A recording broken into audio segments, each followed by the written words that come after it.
This segment of the Voice of Alabama Politics is brought to you by the Alabama Rural Broadband Coalition. Coming up next on The Voice of Alabama Politics, our special guest is Nathaniel Ledbetter, Speaker of the House, nominee. Also, Mo Brooks is a ringleader. And Representative David Cole, is he a prevaricator? We'll find out. You're a disgrace in your varmints. You're one of the lowest members of the food chain, and you'll probably be replaced by the rat. Ooh, that's harsh. All this and much, much more coming up next on The V.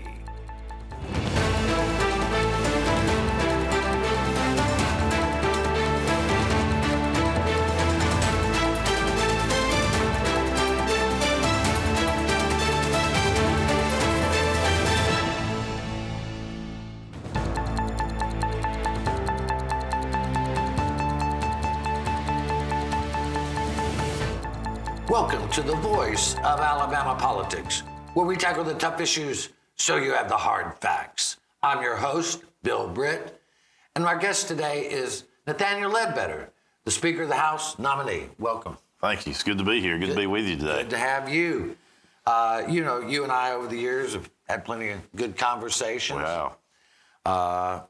And I'm very, very pleased that you're the Speaker. Thank you. I appreciate that, Bill, very much. I know we keep calling you nominee, but due to the fact that the Republicans have a supermajority and you have a good relationship with the Democrats as well, your speakership is certainly assured, I would believe. Well, we got to go through the process, and we're looking forward to January the 10th, but I feel good about where we're at, and certainly I'm humbled to get the vote that we got from our caucus, and like you said, we have a very good working relationship with both sides, so I've worked with the minority side for the last 6 years, and Leader Daniels and I are friends, and we'll work through some tough issues, and I think that's our job, to try to make the process smoother. Sure. You know, you're the second Speaker of the House in the last 12 years. You're replacing Mac McCutcheon, who is retiring with a great career in public service. How do you think that your leadership will be in the chamber, not in opposition to how his was, but just what's your leadership style? Yeah, I think, of course, first of all, let me say Mac McCutcheon did an outstanding job, and probably one of the best men I've ever known, and a great friend of mine and yours both. Yeah, of course. And I think everybody's leadership is different. You know, I feel like I had a chance to serve under him and served under Hubbard. And my leadership's probably in the middle of those two. Right. I'd say that's where we're at. Mac was, sometimes he wanted to make sure the process worked for a long time. Yeah. But that was just his style and his skill, and he was successful doing that. I think ours will be different to that fact of, trying to get the process where everybody be satisfied and try to make it to where the memberships enjoy being there and try to figured out where it's best for everybody. I mean, it's a learning curve. I remember very well when I was on the city council in our small town and moved up to mayor. I'd been on the council for 12 years, and I thought, this is going to be easy. Yeah. Until I went in the office and had to do the job, and it was totally different from what I'd seen on the outside. And I know that's going to be some of that here. Sure. We've already experienced some of that. But Mac did such a good job; he made it seem kind of effortless. So we got work to do. We look forward to it. Well, he's a good man, no doubt about it. We're also looking forward to seeing you in that position. One of the things, and we've talked about this before, is the state, because of COVID, was given some $2.1 billion in various tranches. Now we have more of that ARPA money to spend. And that's going to be a big priority, right? How to spend that money. Yeah, and I met with the governor Friday, and we went over a lot of the issues. And of course, ARPA funding, as you can imagine, is one of them. And I think one of her charges that she had given to us on the first tranche was, let's make investments in our state. Mm-hmm. Make sure that it's not a one-time spend. Make sure it's going to be something that's going to be here for the long haul for the people of our state. And I think, all in all, we did that. And I believe you'll see more of that. I think this tranche will be a little bit more covenant by the Treasury Department. I mean, I think it'll be limited more than what our last one was. We'll probably see more in sewer and water. We'll probably see more in hospital and nursing homes. We'll probably see more in broadband. You know, as you know, in our world today, broadband's like electricity was in the 40s. Oh, sure. Yeah. Try to live without it. Yeah, you can't do it. And you know that in your business, and especially going through COVID like we had and having to use it in schools and business having to stay at home and use it. And I know y'all work from your home. Sure. And it allowed you to do that because you had good access. Right. But we're not that fortunate all over the state. So I think that's a priority we've got to continue to push. Well, no doubt about that.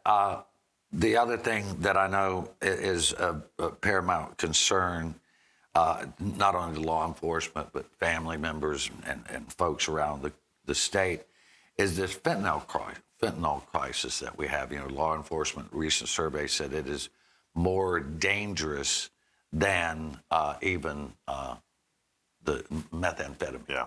Oh, well, there's no question about that. It's become an epidemic in our state. Yeah. And, you know, as you know, what used to be the assistant chief for the city of Birmingham's in our house, and he and I talked just the other day, and he said deaths in the Jefferson County area is up over 400% from fentanyl. So I think we've got to address it. We've got to let people know if you bring fentanyl into the state of Alabama, you're going to go away for a long time. Yeah. And make it where they don't want to bring it into our state. I think they're lacing it with other products to try to make it expand and go further. Right. And I know in my rural area, it's caused death to young people. I mean, it's become a killer to our youth, and it's something we've got to address. Other than, you know, working with law enforcement, are there any other avenues that the state can take where you can address this human toll? I'm trying to read something that says it's beyond just, are we going to punish the dealers? How do we help folks? No, I think you're right. I think we've got to do that. And, you know, in the process that we've been working on for, I guess, 3 or 4 years now, is I think some of it goes in what we do with mental health and trying to evaluate those people. Is the drug use because of mental health? Is it because they get in a situation where they can't make sense out of reality? And there is some of that. And I think we do have to, it's a 2-part equation, and I totally agree. I think first we got to make sure that we make it strict enough that people don't want to bring it in our state, and then we got to help those that had problems with it. It is an epidemic from what we can see, and pretty much these days no family has been without. No family I know has not been touched by some portion of the drug crisis. Yeah. Yeah, and like we were talking about, I know one of the guy that lives there in my hometown. You know, his son, fine young man, grew up, just gotten, I don't know, they really got involved with the wrong people, that he took a pill that had it laced in it. Wow. And at 21 years old, you know, you don't expect that to happen. Yeah. It happened to him, and you know, he won't see his son grow up. So that's not out of normal now for the fentanyl crisis. Right. That's across our state, and that's why we've got to address it. Well, I want to talk to you about some more issues. Do you have time to stay around a little bit? Absolutely. All right, appreciate it. Yes, sir. You're watching The V, the voice of Alabama politics. We'll be right back.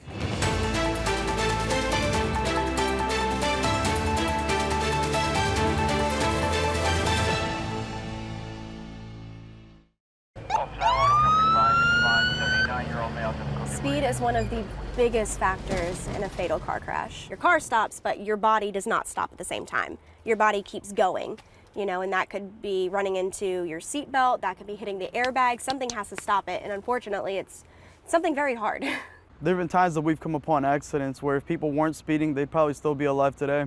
It's truly dangerous, and it puts everybody at risk. There's just no point to it. This kind of stuff has got to stop. My dog Jupiter is frightened when I climb too high, the owl said.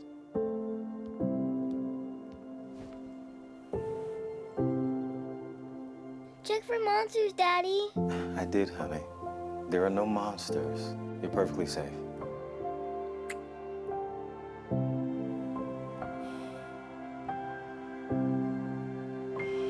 Protect yourself and those you love. Vaccinate now.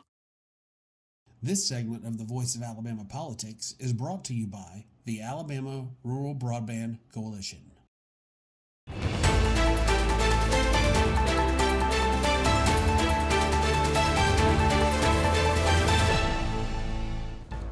Welcome back to The V, the voice of Alabama politics. Our special guest today is Speaker of the House nominee, Nathaniel Ledbetter.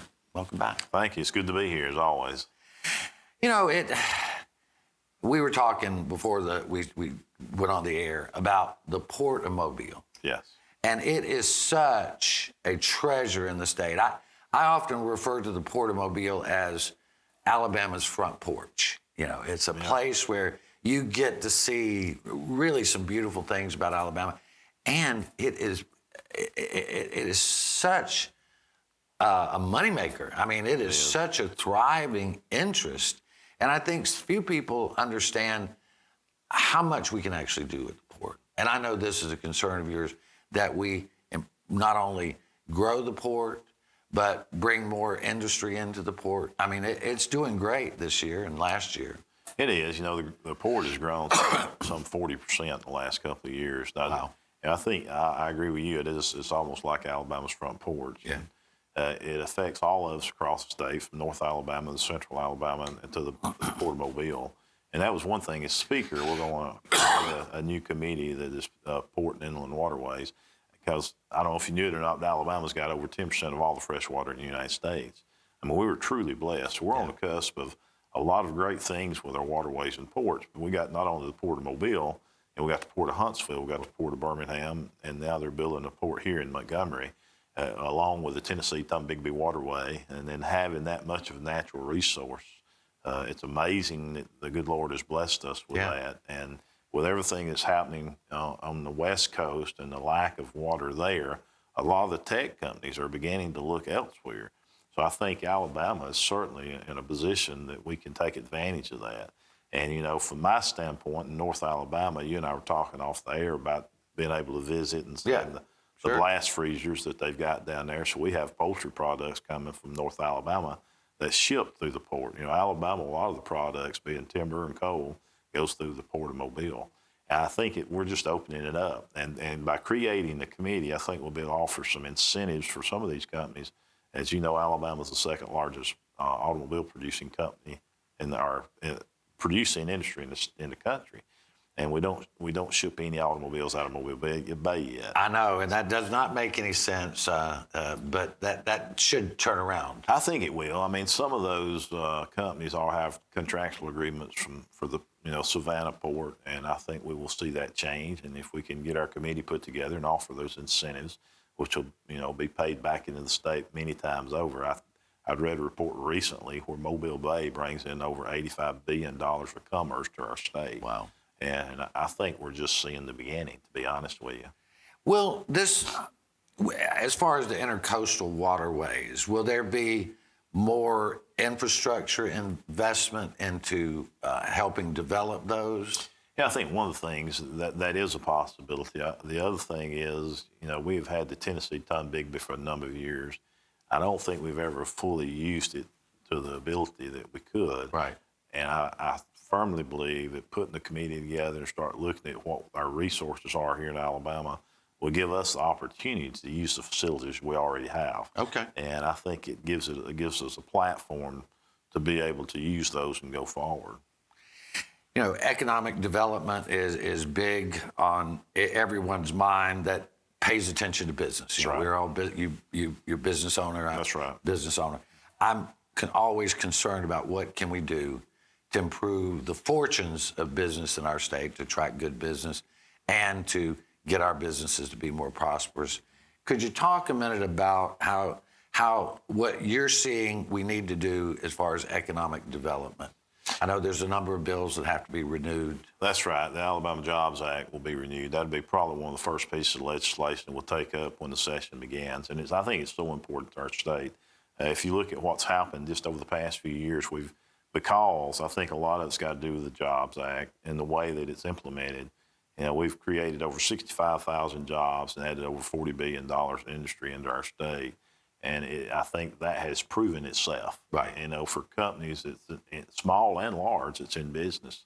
I think that's a big deal because, the more people that come in the state, the more people uses your company or more people uses our company, whatever. But I mean, I just think creating those jobs, good jobs, high-paying jobs, it makes us stronger as a state. And I think if you look over the last few years, we've been blessed. I think the economy in Alabama is growing at a pace I've never seen in my lifetime. Oh no, it's unbelievable. It's, you know, the job rate that people that want a job can have a job is pretty amazing. Yeah, growing up in Alabama, and which I know you've been here a long time, but seeing a lot of things change. But growing up in Alabama, I never in my lifetime thought I could sit on a show like this today and say, you know, we're number 2 in producing automobiles. Right. We're number 1 in commercial airlines. Right. And we're in the top 5 in shipbuilding. And that's in Alabama. Wow. I mean, it's really, over the last few years, and I think the Alabama Jobs Act, some of those incentives that we put forth with those has made a big difference.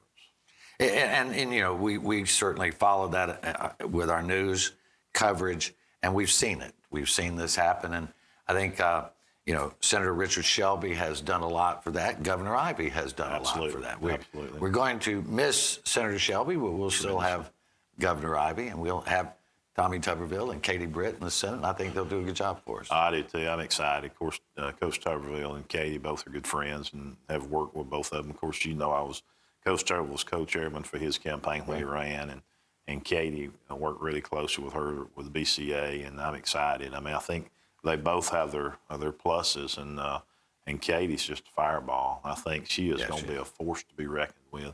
And as much as I hate to see Senator Shelby go and what he's done for our state will never be repeated, probably. Right. I'm also excited to see what Katie can do and what she brings to the table. Always great to see what the next generation is going to be able to accomplish, and if anybody can do it, Katie can. Absolutely. Any last thoughts? You know, I think going into the session, of course, we're excited in the new role. We got had opportunity to put a good staff together. I think we got good committee chairs. We got good people we're serving with. And certainly look forward to continuing our success that the state's had. And I'm proud of things we've accomplished. I know we got work to do, and there's other things that we can certainly address, and we'll look forward to doing that. But I appreciate the opportunity you having me on. Well, you're always welcome. We appreciate having you. Thanks, sir. And good luck. Thanks, Bill. All right. You're watching the voice of Alabama politics. Our special guest, Nathaniel Ledbetter, Speaker of the House nominee. We'll be right back.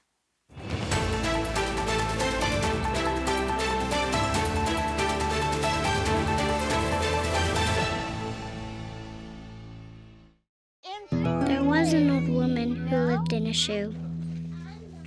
She had so many children, she didn't know what to do.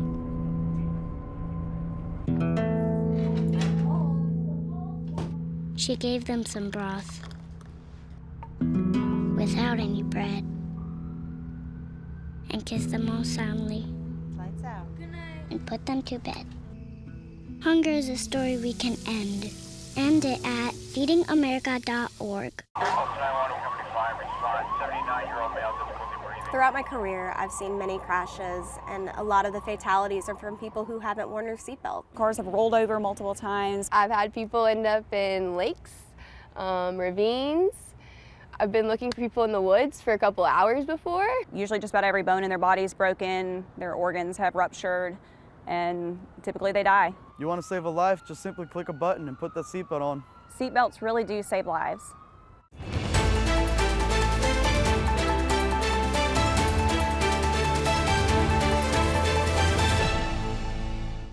Welcome back to the voice of Alabama politics. Welcome, Josh. Welcome, Susan. Hi. Speaker's hello, interview how are went y'all? Good, how are you? Yeah, The speaker's good. interview went really well. Yeah, it was nice to have Speaker Ledbetter on. We look forward to working with him.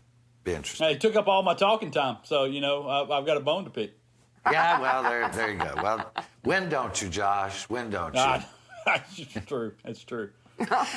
You know, this thing up in District 10, Representative David Cole, I think a preponderance of the evidence, as our lawyer friends say, would say that he doesn't live in that district, that he never lived in that district, and that he does not live in that district. And yet, this is sort of becoming a legal challenge now. And so we've got a Republican lawmaker who's been sworn in who doesn't appear to live in the district. One of the arguments is that it's not a court issue. Another argument is that it is. Josh, you've been covering this. Break it down for us. Yeah, it's and honestly, I think just from talking to the attorneys and the people kind of involved in this, and the neutral observers, I guess I should say, it kind of seems as though it's kind of half in and half out. That you must file the challenge within the local circuit court. That there's a process that the legislature has established for taking written depositions, and then that information is transferred over to the legislature to handle. And so I think that's kind of where we are now. There's going to be a hearing, I believe Monday, on the motion to dismiss, and we'll see what the judge decides. But I would kind of be surprised if it's dismissed just out of hand and turned completely over to the legislature. I do believe that there's a process that they have to go through. Now, Susan, you have, let's go with the fact that it doesn't appear he lives in the district, but it also appears that by some standards, the legislature itself may be able to make the decision on whether he cheated fairly or just cheated, and that they should dump him. You don't seem to have much faith that they would dump him. I really don't. Just because, first of all, they don't like paperwork. Let's just be honest. They don't even read the bills they have. But it's kind of and that side is a bit of a good old boy club. Well, you got here, it's okay. And I just don't think they're really going to turn him away and say, this is, you don't qualify for this, even though he clearly does not qualify in that district. I just don't think they will. Josh, the word around the campfire is if they can find any reason to throw this guy under the bus, he's under both the front and the rear axles. It's been kind of odd. The word that I've heard from Republicans actually is that if this thing comes about to them, that he doesn't have a lot of chances to maintain that seat, just because. I think a lot of it is he's kind of an unknown. He doesn't have a lot of those friends in Montgomery that would take the hit for this, and I think there's been kind of a public outcry because, let's be honest, like you said, it's from all appearances, it's fairly obvious that he doesn't live in the district. Yeah. I mean, and he's making very little effort outside of shipping out some leases that they put together to move or to get himself into the district, and so. I just, I think that a lot of people have taken a look at it and said, look, we're, this is going to be a headache. And I think that it ultimately, if they have to start taking depositions, I think he's going to have some real problems. Well, you have to wonder if his neighbor that he was renting rooms out from his house would testify, oh, yeah, that dude, he moved in from his 4-bedroom house into my 4-bedroom house. Yeah. We all want to live like man, this. that's perjury. Perjury's a big word. Yeah, and he's not that. There's no way that the guy is going to risk perjury over this nonsense. Yeah. Well, I think it's interesting. We talk about voter integrity. When a guy, if he did, cheated to get elected, I don't think we want him here. But we'll see. We'll see. Hey, talking about a guy who we just don't want here anymore. I wish we could stop talking about it. But it just keeps the going latest on. revelation on Mo Brooks came from emails that were sent to then Donald Trump's chief of staff, Mark Meadows.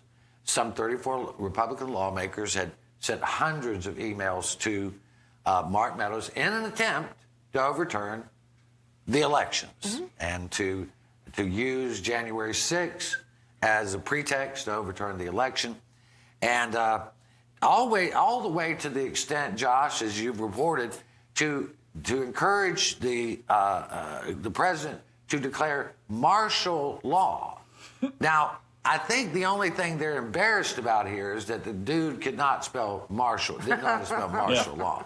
I think that's the only thing they regret. Well, I think they were actually talking about Steve Marshall law, which would be fitting in this regard, as it would be no law at all.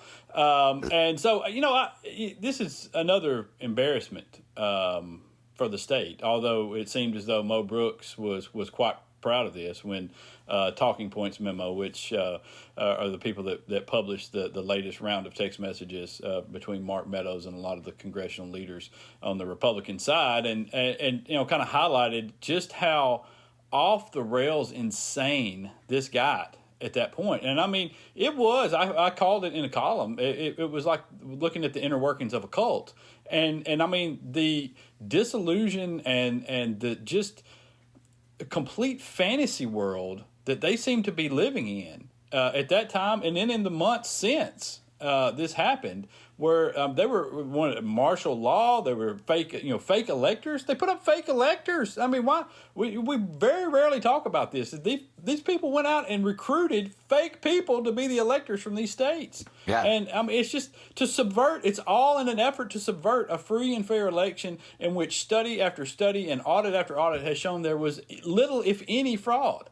And Trump's political advisor, Jason Miller, said that Mo Brooks was the ringleader. Ringleader. It says it right here. Representative Mo Brooks' office says he seems to be the ringleader on January 6th deal. They say he will have as many as 50 members on board for January 6th. So he was up to his ears in that. The ringleader for a coup. Yeah. And when he was asked about it, he was like, "Yeah, I'm good. I'm proud of that." He's proud of that. Well, listen, in his defense, in a dozen years in Congress, it's the only thing he's led. I mean, he hadn't done anything else. He couldn't shepherd through a single piece of legislation in 12 years. So, I guess he is proud. No, he did not do anything in 12 years, which is, kind of what we expect from our lawmakers sometimes. Just don't do anything. Right. Just better that way. But, Josh, there just seems to be no embarrassment and no changing course. That's the scary thing. And, it seems like, people are not embarrassed by Mo Brooks. They're not embarrassed by Alabama's role. But you look at a man like we just had Nathaniel Ledbetter on. I mean, you can't imagine a guy like that being crazy like Mo Brooks. I mean, he's not at all. So this is what our state representatives look like as opposed to some of our other people. No, but it's you're right, and I think that Nathaniel Ledbetter is probably a good and decent guy, but this has tainted the entirety of that party because it's backed people like Ledbetter and others into this corner now where they can't simply say the truth. There are very few Republicans that have been willing to come out and say, "What are you talking about? This is nonsense." I mean, you got Mitt Romney, Liz Cheney, Adam Kinzinger. There's hardly anybody that you can say. Well, anyway, we're going to have to leave it right there. You've said it. We've said it. You know it. You've been watching the voice of Alabama politics. You watch us because we watch them.